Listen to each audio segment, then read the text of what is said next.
Why does the Negro leave the South? Indeed, you would feel a large part of the answer if you could be on this train, in this Jim Crow car, and share for one night the longing of these people to reach the line that divides Dixie from the rest of creation. As soon as I got on that train, I felt free. Sure, I was sitting in the Jim Crow section up front where all the coal and dust rose up, got in the windows and ruined my clothes. But the chugging of the train couldn't hardly keep up with the beating of my heart. Just behind us is a car for white people, where they can stretch out and rest their heads. They have paid exactly the same fares as we have. Some of these colored men are in the service of the United States, summoned from the far corners of Texas to fight for democracy in Europe. This is certainly a good preparation for trench warfare. We were hoping we'd see the Mason-Dixon line. I thought it would look like a line of trees with some kind of white mark in the middle. Then someone said the bridge ahead was it. We were north now.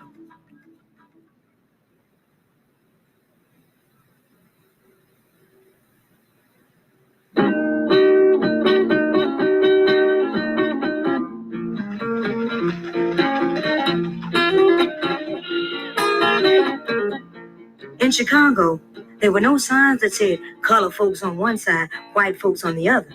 When we got off the train, everybody went through the same door, to the same waiting room. There was no sneaking in the back way to Chicago. The station was beautiful, but noisy and frightening too. Either you found someone you knew, or you went to one of the organizations that helped settle newcomers.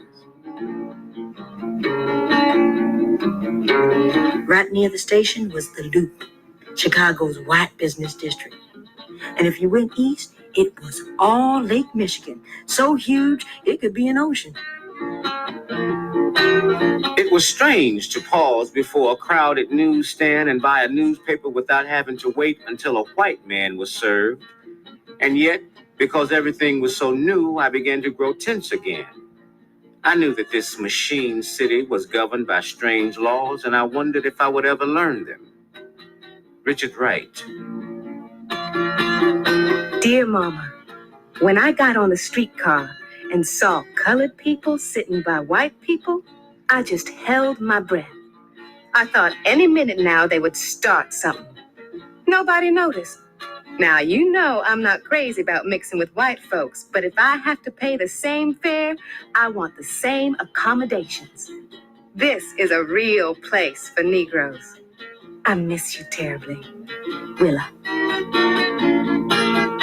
To my dear friend, if I had the money, I'd go back south and dig up my father's and mother's bones and bring them up to this country.